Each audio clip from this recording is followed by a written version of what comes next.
We're ready and nice to meet you. You too. You're from my old stomping ground. I used to live in Balcombe Hills. Oh, very good. Oh, there you go. Yeah.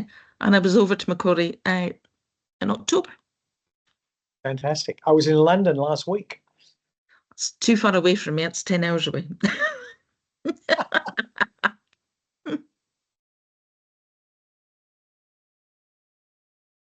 Where are you? I'm in Aberdeen, Scotland. Yeah, Aberdeen's fantastic. Oh, you've been? Oh, yeah. Oh, small world.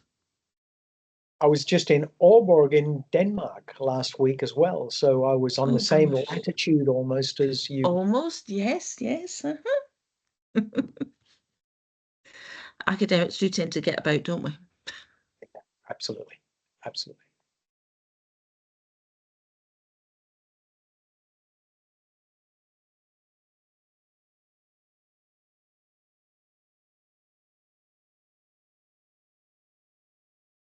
Hi. Good morning, everyone. We're just about to start. It's just coming on to 9 o'clock, and I, for one, have had difficulty getting onto this call, so I hope you've all managed.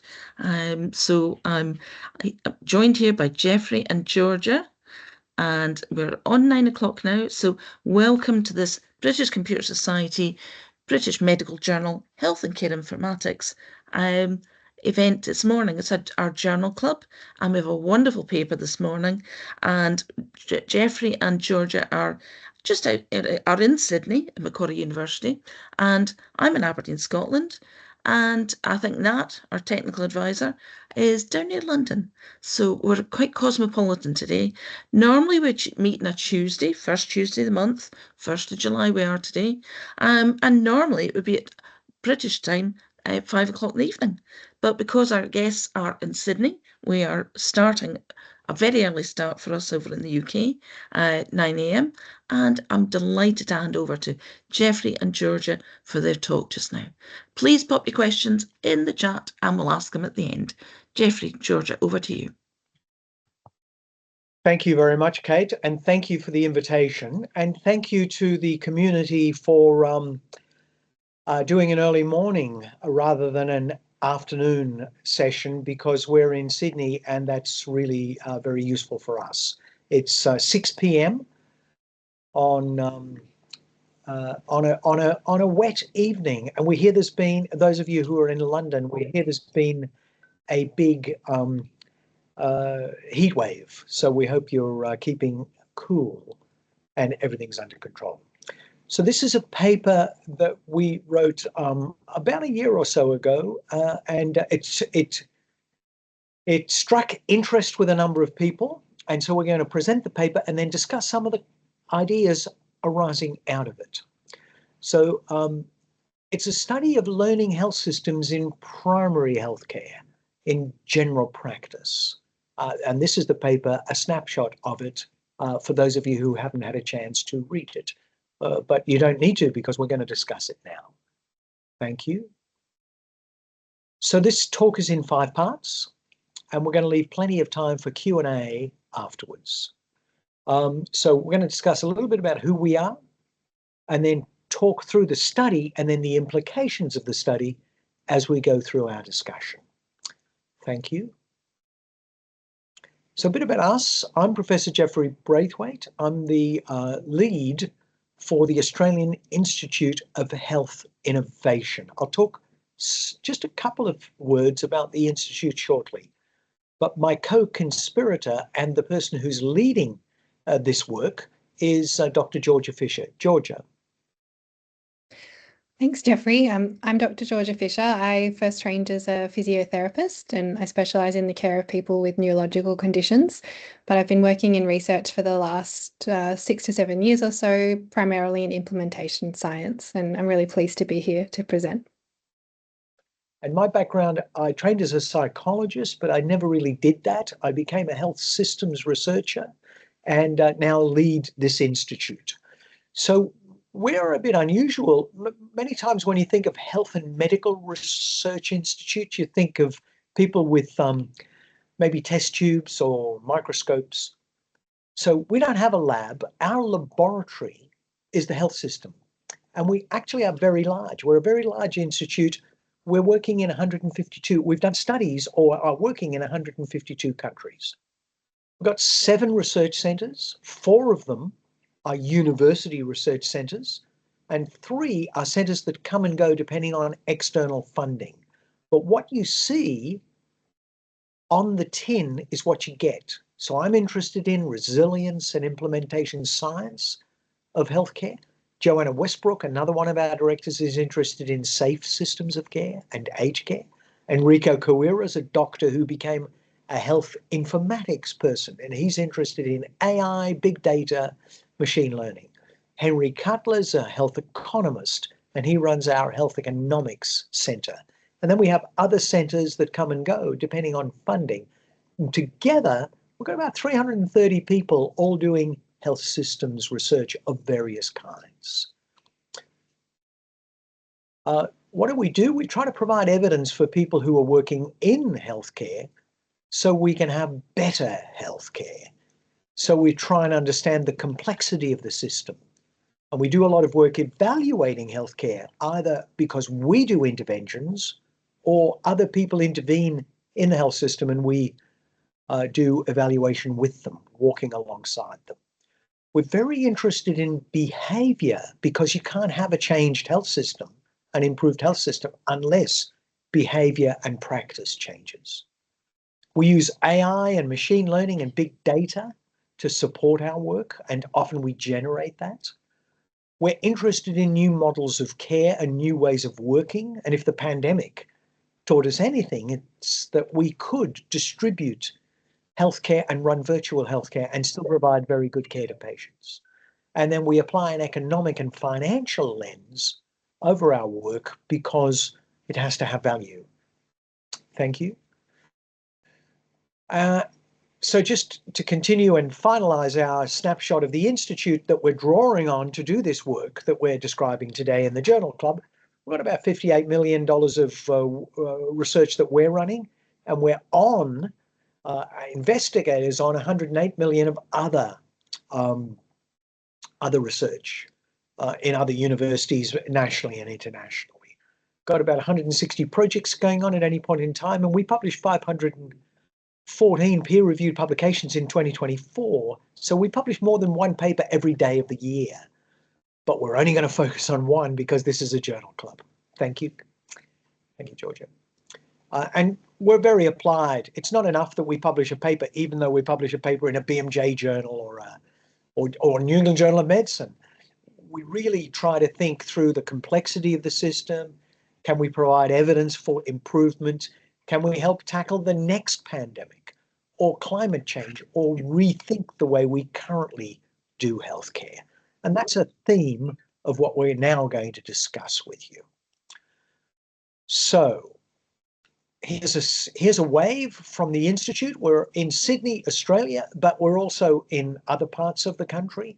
And here's a wave from some of our team to you, wherever you may be, during this Journal Club presentation. So let's go to why did we conduct this study? And then more importantly, what did the study contain? And what relevance might it be for an audience like this? So the study is focused on a learning health system. This very nice idea that we need to bring together various bits of a health system and enjoin research and data with clinical practice to make more evidence-based care. So this is the idea of this is at the heart of the idea of a learning health system, one that continuously uses data and improves over time. So what is a learning health system? There's a definition that's been going for quite some time from the Institute of Medicine, now the National Academies of Medicine in the US, which formally defines it as the science in informatics, if you like, the data that's available to healthcare to make good decisions, patient and clinician partnerships, incentives for people to use data and improve over time of different kinds, not just monetary incentives, but different kinds of incentives. And then a continuous learning culture. This is the original definition of the IOM, the Institute of Medicine. And all of those, of course, are cross-referenced. They're vitally important for improving care. Thank you. And so another way of looking at it is it's a virtual circle. You take a health problem of interest. This is Chuck Friedman's work, a very good colleague of ours. And you look at how do you create data and then turn that data into knowledge and that knowledge into performance. And the performance drives further data. And you have a learning community and you continuously improve over time. It's a virtuous cycle of continuous improvement. And that's the bedrock concept for the work that we did in this paper. I'm going to turn this over to Georgia to now talk more about the paper itself. One final bit though, and that is we took that Institute of Medicine model and refined it and improved it. So now we have the IOM Zarinsky-Braithwaite model, because what we thought was missing in that model, we agree with the 4 characteristics of a learning health system, but there's a 5th, which is you've got to have good structure and governance of data and improvement for it to work well, regardless of whether you're talking about a whole health system or a large hospital or a NHS trust or a general practice. You need some structure and governance around these other 4 concepts. Georgia. Thanks, Jeffrey. So I'll give you a little bit more background to our study, particularly why we were interested in primary care, which many of you will know is a hugely essential component of our health system.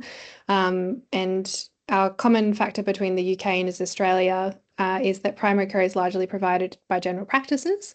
However, these practices are under quite significant pressure from a variety of areas, mainly increasing rates of chronic disease.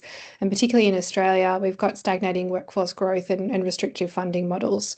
So what we were really interested in is how we could address these problems.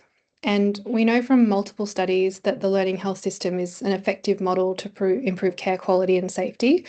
And it's been proposed as a really viable solution to the issues that are currently faced by general practice. However, when we reviewed the literature in this area, we found that the learning health system has really been looked at in tertiary settings, mainly in hospitals, meaning that there's less that we know about their application in general practice or indeed primary care more broadly. Some other background that we came across in our research was that there are multiple factors that affect the success of the learning health system in the real world. And a really good way to understand these factors is via implementation science, which is the study of what works and why when we try to get research evidence into practice. Another important thing that we found was that implementation science was rarely used in investigations of primary care. So we just have a limited understanding of what works and why in the implementation of learning health systems. And this is what the paper tried to address. So our first question was, what are the barriers and facilitators to general practices adopting the 5 components of the Zarinsky-Braithwaite modified IOM model?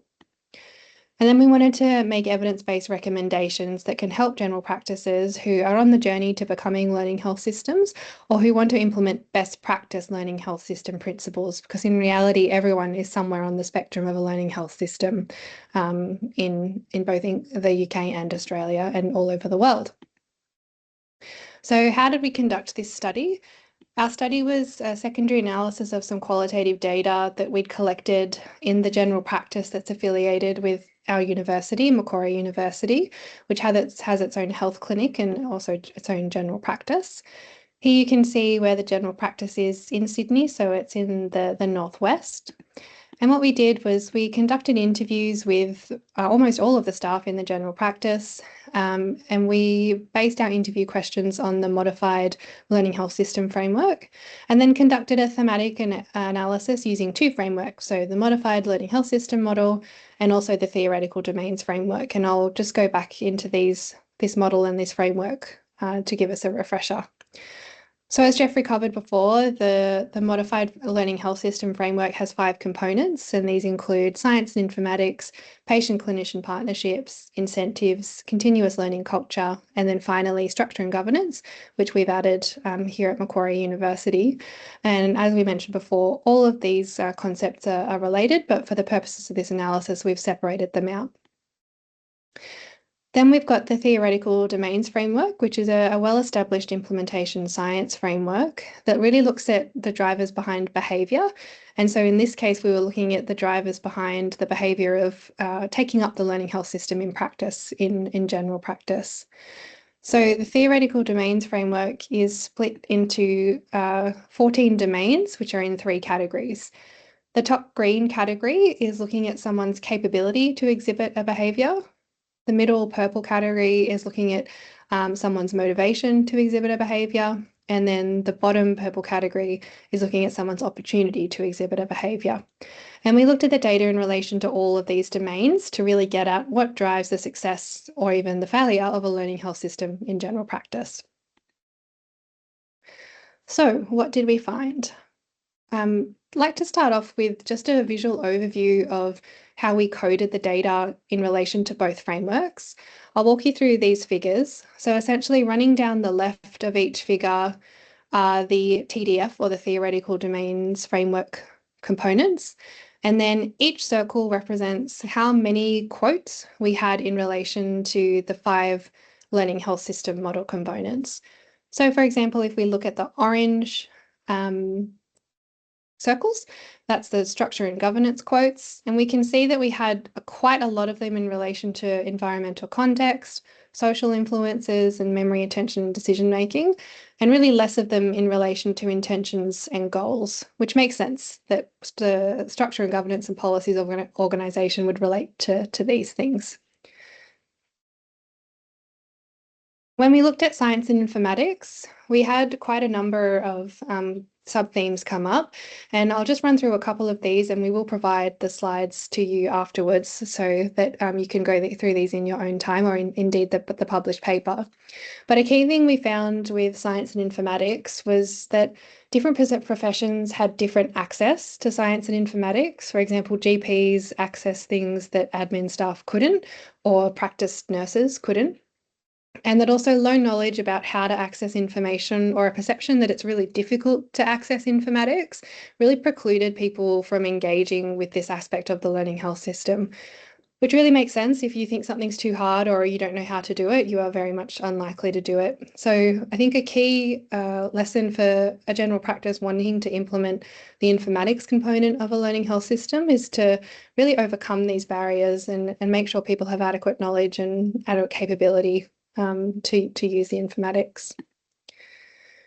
When we look instead at patient-clinician partnerships, a key finding that we found really interesting was the unique structure of general practice meant that partnerships were also driven by non-clinical staff, which I think is really a unique aspect of general practice, so that patients had partnerships with their clinicians, but they also had lots of interactions with the clinic admin staff, which really shaped their experience and enhanced their trust within the general practice. However, people's professional role mediated the nature of the partnership. For example, administrative staff were unable to give medical advice, which means that they had a definite limitation to their scope of their relationship or their partnership with the patient. And practice teams that kind of navigated that bridge between admin and clinical staff did really well in the learning health system. Looking at incentives, we found a little bit less data in relation to incentives. A lot of people had both intrinsic and extrinsic motivation to engage in the learning health system, but there was also a little bit of perceived inequity in incentives, and people didn't want to be competing with their colleagues in relation to how well they were engaging. They wanted it to be more of a cohesive approach. And where competition was perceived, this could actually be quite a significant barrier to engaging with a learning health system. When we looked at a continuous learning culture, there was lots of data in relation to this, which showed that the Macquarie University General Practice was doing really well in setting up things to enhance their learning culture. They had lots of strategies, for example, a weekly newsletter, which gave people updates. The leadership and management team perpetuated a really strong culture of learning and facilitated ongoing professional development. And because the clinic had really good social interactions with each other, people engaged in lots of informal learning from their colleagues. So you can see from this data, learning doesn't need to be delivered formally via a course. It can occur in multiple different ways in a general practice or indeed in a health system. Finally, looking at structure and governance, we found a couple of barriers, but also a couple of facilitators. When we looked at facilitators, there was really clear practice policies, which people found really helpful in engaging with the learning health system. And because the clinic was co-located with specialist clinicians and other MQ health clinicians, this meant that the whole organisation was engaged as a unit and could share information with each other, which was a real asset to this learning health system. However, because general practice was perceived as quite a low-risk environment, there was a barrier to how people's knowledge of how to report incidents or safety incidents if they occurred, which meant that this was a possible barrier to enhancing safety within a learning health system within general practice, just because of the environment itself. And finally, we looked at what do these findings mean for healthcare? So what implications can we draw from the data that we found? And to do so, we rounded up the 2 other studies that had looked at barriers and facilitators to a learning health system in primary care. And we looked at what was common between those 2 papers and our own. And what we've got listed on the screen at the moment are barriers and facilitators that occurred in at least 2 of the 3 papers. So looking at the key barriers, a lot of it is to do with either complexity or unclear information, whether that be policies and roles or data, complex learning requirements or complex communication or poor communication. And the final barrier was physical distance between teams, which meant that teams felt disconnected and were able to really work together in a cohesive way. When we look at instead facilitators, we could see that a strong leadership and a desire to help patients that perpetuated throughout the organisation was really key, as well as shared organisational goals and a culture of patient-centred care, and also communication of progress and goals throughout the organisation. So people really knew where they were at and how they were moving towards their goals. We've then condensed these into 5 key solutions for people people in general practice looking to implement maybe a best practice learning health system.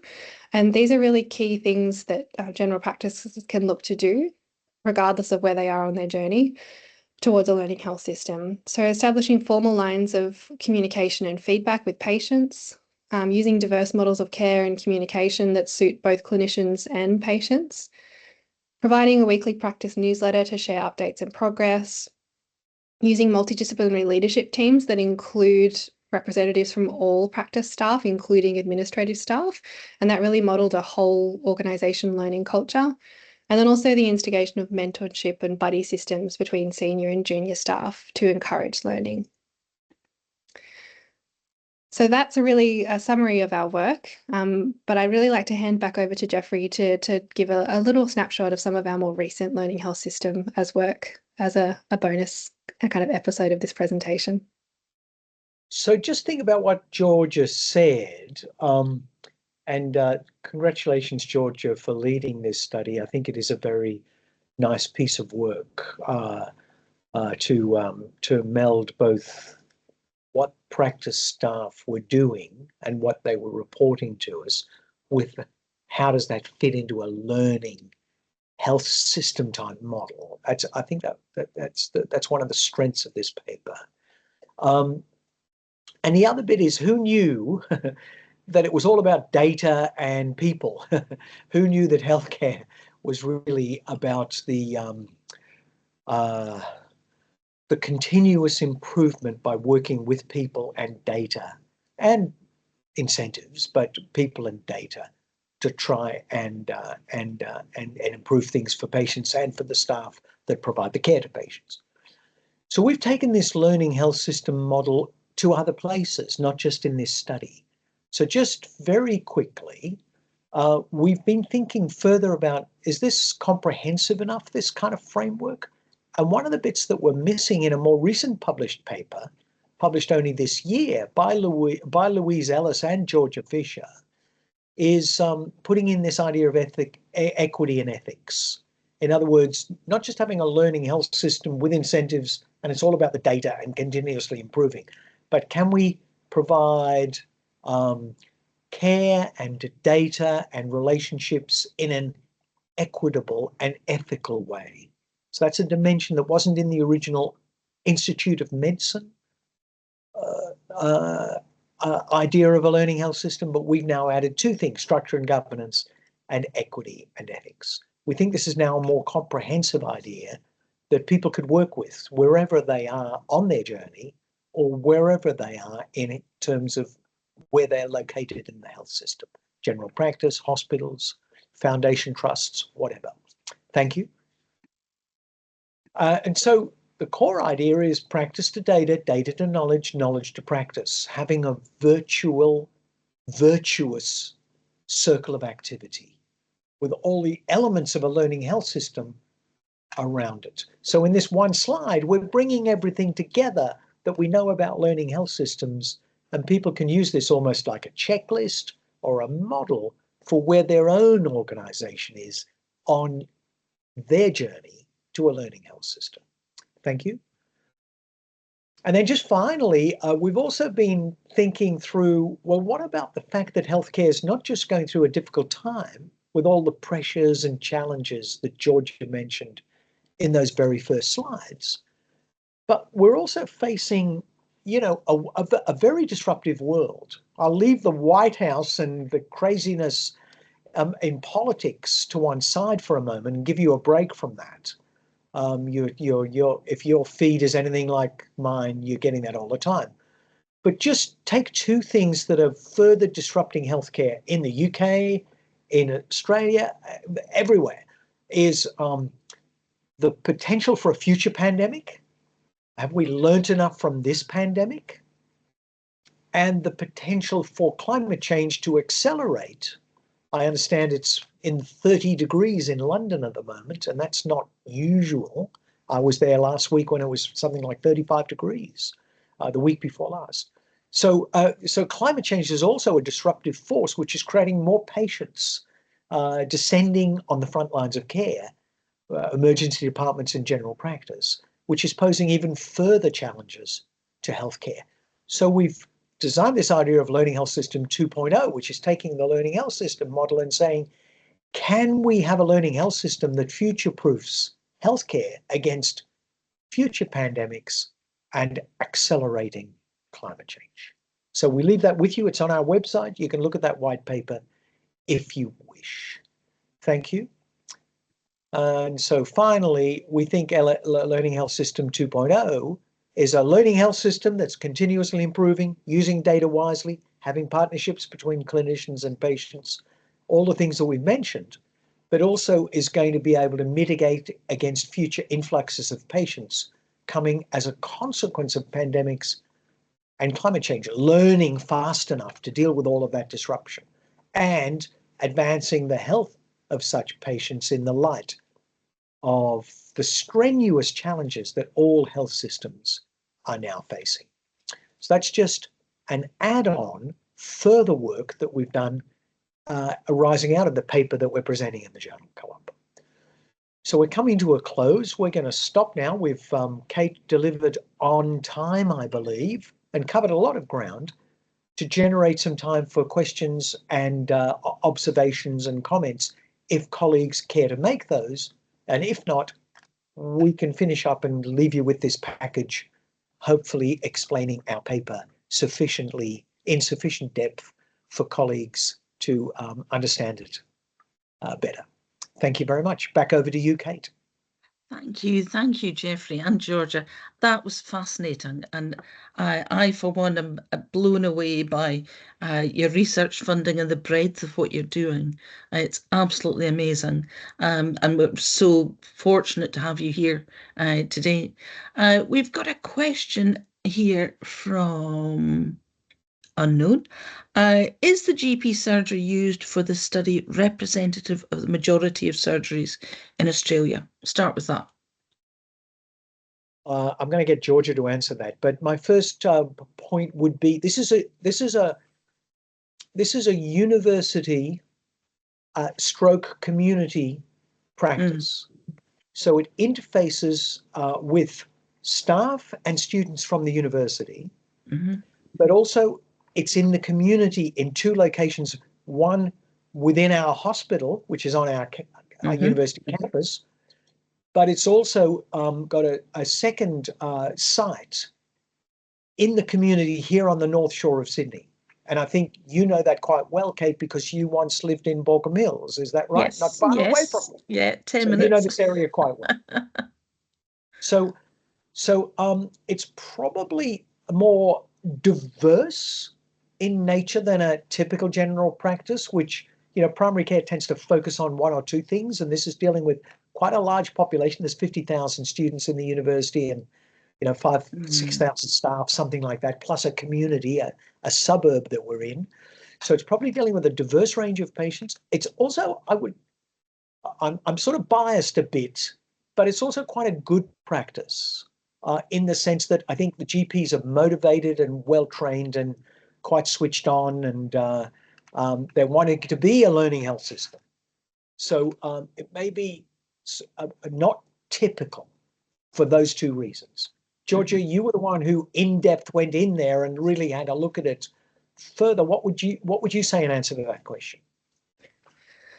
Yeah, Jeffrey, I'd largely agree with your assessment that it's likely non-typical. What we really wanted to do was use this as kind of the best practice version of what this could be in general practice. But we also acknowledged that as a limitation of the study, which is why in those slides looking at the barriers and facilitators, when we compared to the 2 other papers that have been conducted in this area, they were conducted in quite different primary care systems, one in Canada and one in the States. So what we aim to do was find commonalities between those 3 investigations and present them as some initial steps that primary care practices or general practices could take, and condensing it down to those 5 kind of key solutions that maybe could be used to generate buy-in, given that there's only 5 of them and not overwhelming practices with, all of those barriers and facilitators that I presented on all of the slides, because I think that's probably a way that you'll disengage people if they perceive it as too difficult. So I think our goal with the paper was to present like a suite of options for depending on where different practices were at, and also show what a really good version of this could look like. Well, people, Kate, it's a great question because people really, it's tough being in general practice. It's anywhere. It's very tough in the NHS. I mean, we're reading about that and looking at the literature all the time. People need a bit of encouragement. So seeing somewhere that's quite advanced on their journey and is trying to approximate best practice, we're hoping to give a bit of encouragement. But at the same time, we're scientists, we're researchers, so we're also quite critical. We're not just going in saying, hey, we'll write a nice puff piece on what you're doing.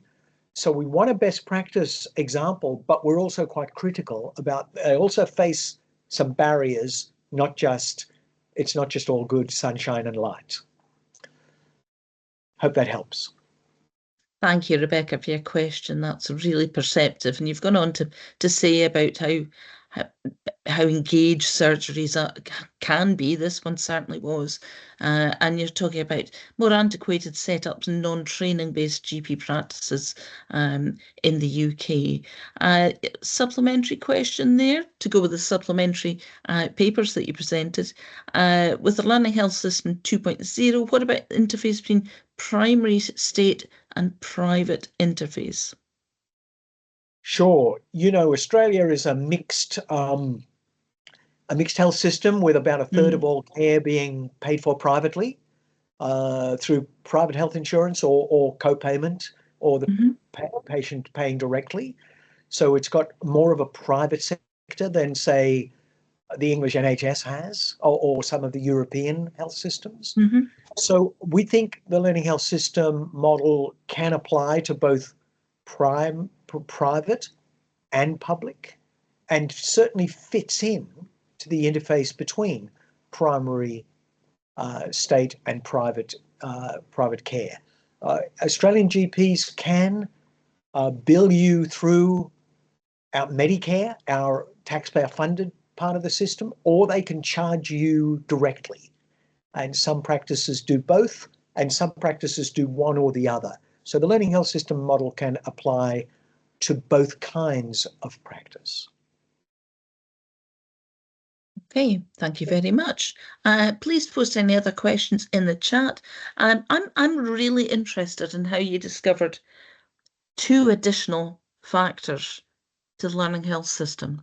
You know, first off, you came in to this paper, you'd discovered the structure and governance wasn't represented, and subsequently you've talked about the equity and ethics factors there as well. Can you expand on that a wee bit for us about how you came across these elements that were lacking from the structure of the learning health system? So I think we're fortunate in working in such a big research institute, all dedicated to health systems research. So as I said at the outset, we don't have a lab. We're not doing medical research. We're not doing proteomics or looking at molecules like lots of medical research or neuro stuff. We're dedicated to thinking about and improving health systems. And so in our other work, lots of other projects we've got, we sometimes do work to do with ethics or equity. And we often do work to do with, well, what's the structure of the health system and how well is it governed? So I think from that other work, we've imported that into this expanded model because we're looking at the health system a bit like Rubik's Cube from so many different angles. That's how I think we came to this, Georgia. Would you agree or add to that? Yeah, I'd certainly agree. In terms of the process that we specifically used to do it, we got together a lot of colleagues who have extensive experience in learning health system research and essentially conducted 2 large-scale reviews each time that we added a component. So the first review was done by Professor Zarinsky and Jeffrey here, and they synthesized all of the literature basically on learning health system models and frameworks and found that should be added. And we repeated the process 5 minutes later and found an emerging focus on equity and ethics, which obviously they're large projects and they take a lot of time and effort, but I think it's so worth it to be able to understand how this concept is changing as it gets applied more diversely across the health system. And indeed, as like the focus of health systems changed, I think there's a really strong focus on equity and ethics at the moment for health systems in a lot of countries. So it's good to see that it was mirrored in the learning health system literature. Kate, Absolutely. am I seeing a couple of questions from Tracy Herlihy? Yes. Yes. They look intriguing. Go for it. Do you want to answer the first or the second? Yes, it's a very good question. I think learning health systems do fit into pre-existing management systems that might generate data or quality improvement information. And so I think the idea is sufficiently all-encompassing to bring in various data sources, or indeed the science from randomized trials, for example, into the model, and then says, well, how do we use that wisely? Can I just step back and give you an anecdote? I was talking to the World Bank about a year ago, and we were talking about health systems and data. You know, the World Bank funds many low and middle income settings for projects in healthcare and in other sectors too. And the World Bank said something remarkable to me. They said that they thought about 40% of all data that's ever produced is attributable to healthcare or human health in some way.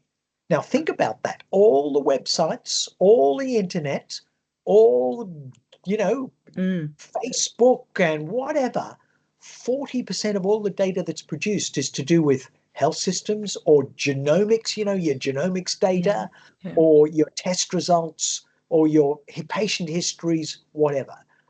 That's a huge data set. So my next question was, and I know this audience is very interested in this, my next question was, how much do you think of that, if it is 40%, and it's an estimate, Mhm. how much do you think of that is actually used wisely for good decisions versus just data that's produced that never gets used wisely? And they thought about a couple of percent. So healthcare produces enormous amounts of data, but not much of it is used on time, in the right hands, by the right person to make a good decision, whether they are a patient or a clinician or a policymaker or whatever, a minister. So there's this huge data trove that needs to be tamed and put into usable formats. So it's not just numbers lying around that nobody ever accesses, but it's data that gets used to improve care. Yeah. So that's the challenge. That to me is at the heart of a learning health system. So I think management systems, this is a long answer, sorry about this, management systems can become part of a learning health system, and we can do better with all the data that we produce in healthcare to get information in the hands of people who need it in a timely way to make good decisions. How's that for a motivating statement, Kate?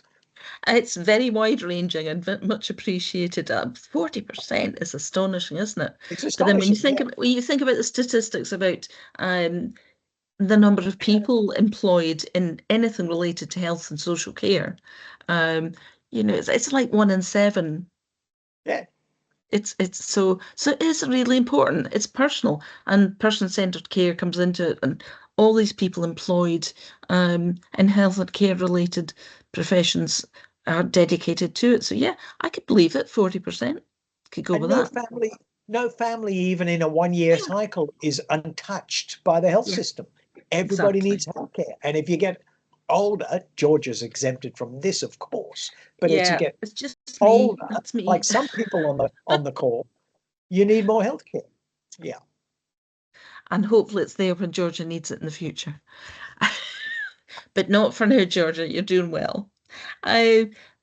Tracy also asks about challenges facilitators specific to primary care compared to secondary care. Do you see differences across primary care? And thinking about optometrists, dentistry, not just GP practices.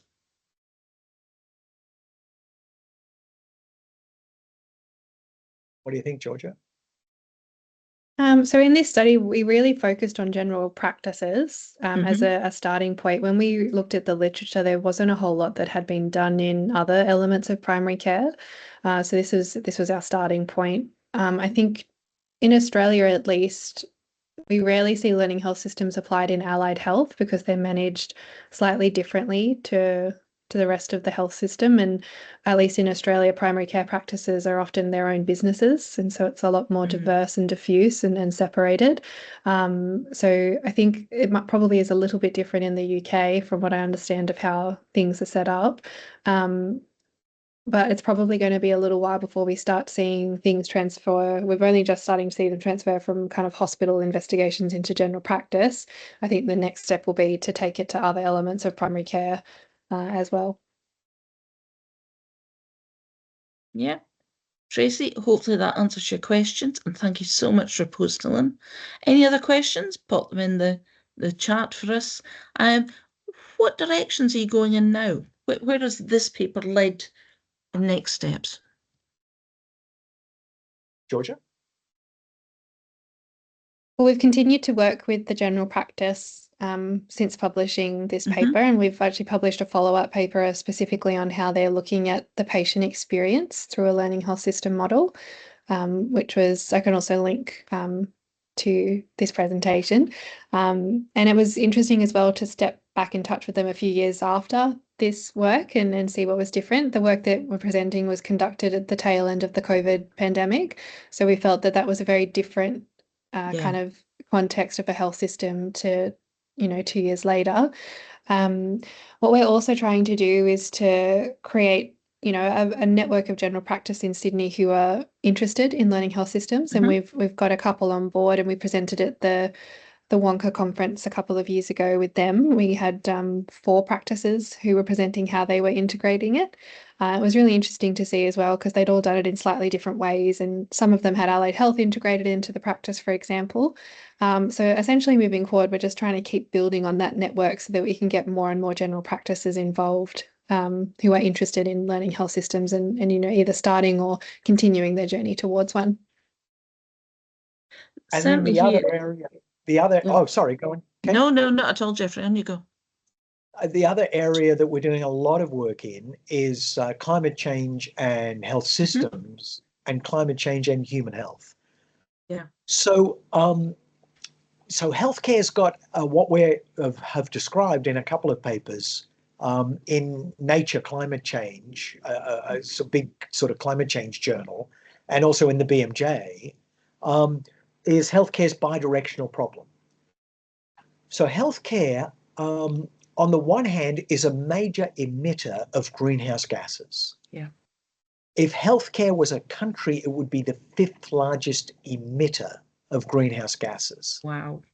I don't know if you know, but healthcare produces more greenhouse gases than aviation and shipping combined. Oh. And if I was to ask someone in the street, where's all the greenhouse gases come from, they'd probably look up at, planes flying around or ships sailing around, cargo ships and that sort of stuff. But healthcare is a major emitter, okay? So on the one hand, healthcare is contributing to greenhouse gases, and it has to get to net zero by 2050 or whenever. It's probably earlier than that if we're going to have a stable world.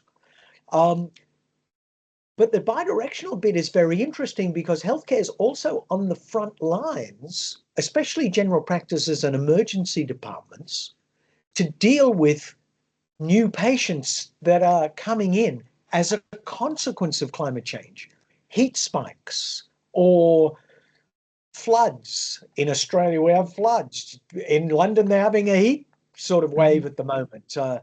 It's nothing to the heat waves that we get in Sydney on a summer's day. There's vector-borne diseases because of the changing patterns of the climate. New infectious and vector-borne diseases are changing patterns. There's particulate matter in the atmosphere, which induces more asthma. So there's all these health problems that are being created by a warming planet. So healthcare is in the middle of this in terms of this I can't do this without using my hands, Kate. This bidirectional problem of contributing to the very problem that it's got to try and solve. By the patients that are being new patient types that are being created. So that's a major problem that we're trying to look at, and it means that healthcare's got to redouble its efforts to reduce its carbon footprint, and also be sufficiently able to deal with new patients coming in as a consequence, more patients than ever before as a consequence of climate, plus normal patients who are coming in with the normal burden of disease. So that's a major issue that healthcare is currently facing in UK, Australia, everywhere. So the pressures on healthcare are going, if anything, are going to be more intense than they are now. So have we got sustainable, resilient health systems to be able to cope with the population that itself needs to have these new services provided to it? That's a very big paradox, a very big conundrum. Yes. And we're currently looking at that problem. Yes. Yeah. And you get plenty of material in Scotland, NHS Scotland, to look at if you care to dig in that direction. I was speaking to people yesterday about the challenges of hospitals built in the 1970s, designed in the 1960s, built in the 70s, and air ventilation. Is this flat roof strong enough for yet another air purifier? And again, you think about sustainability of adding in extra facilities, and it's huge. But if you don't do it, you've got that paradox that you're not giving best care. So and money's tight. Money's tight, but you're talking me into it, Kate. Georgia, just make a note. We're going to have to, in the Australian winter, we're going to have to go to Scotland Yeah, in those long summer evenings, with the long, the sun almost never sets. And we've got down to 4 hours of darkness. We're past the solstice, so you've talked yeah. us into it. We've talked us into it. We're going to do a study tour. Okay. Fantastic. I'm blown away by all the stats that you've thrown at us today. But biggest for me is the number of papers you're producing each year. Is it quite diverse?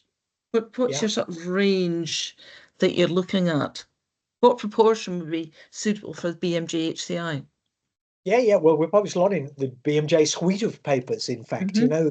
there's BMJ Quality and Safety, and Yeah. this journal, and BMJ itself, and BMJ Open. So yeah, we're doing a lot of Mhm. publication there. We're also publishing in some specialist journals. We do a lot of research on pediatric care. Georgia and I are very interested in that. So we've got a national study going on looking at pediatric conditions, because if we can't get care for kids right, the benefits of getting care for kids right is immense Yes. across the lifespan. Mhm. So we're very motivated towards that as well. So we publish in specialist pediatric journals. I think we've got another question. Have we stalled for time, Kate, while we wait for another question 10 coming in? minutes. Yeah. We've got 10 minutes. Yeah, I'm not seeing any more questions coming in at the moment. I'm seeing one from Tracy, a follow-up question about grappling with this learning health system stuff in relation to patient safety incident response. And how can climate change net zero be incorporated into this? We almost need a $5 million grant to answer that, Tracy. It's such a deep question, but my quick response is you are absolutely right. Providing safe, high quality care when all the challenges that are facing us, we've got to continuously provide that care in a learning health system environment. And then you throw in the climate change having to get to net zero and commit resources to that, and not do as many disposables and consume less energy that's not renewable, fossil fuel related energy. So I think we do have to, we got to walk and health systems have to walk and chew gum, must balance a whole lot of plates and still provide good care to everybody. I think that's a great question. I feel like I need a large grant to answer it more extensively, though, Tracy. Yeah, absolutely. Yeah. And yeah, great question again. Been tremendous. Um, Remind me, how large is your research community? Because We've got 330 people in our institute or associated with it. So we got PhD students, a whole bunch of those, about 60 of those. And then we've got a lot of researchers and some, sort of professional admin support staff to support us. And then we've got a lot of people who are visiting professors with us or visiting fellows. So we've got quite a large footprint. I'm the series editor on a series of books on health reform across the world, where we looked at health reform in 152 countries.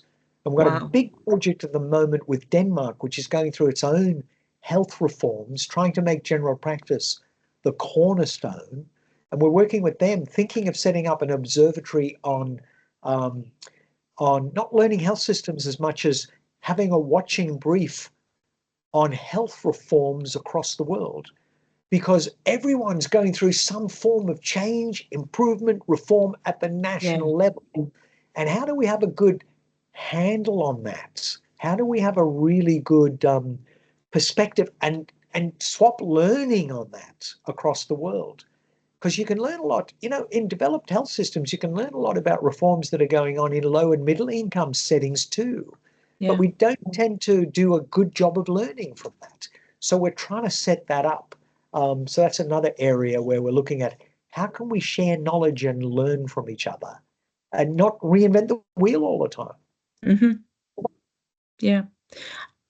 Most GP practices here are just so under the cosh. They're just so busy. I can't imagine them having the time and space to undertake a study to go through what you've done around learning health systems. And I haven't even spoken to you about TDF. It's one that I've used myself a number of times.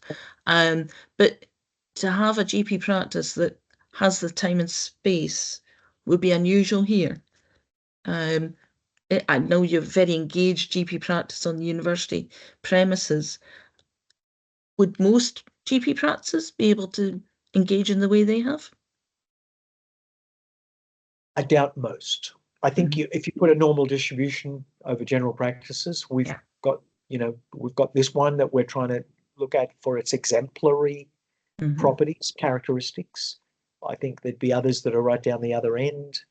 We know that general practice in the NHS, we read about that all the time in the BMJ, is really, as you say, under the cosh.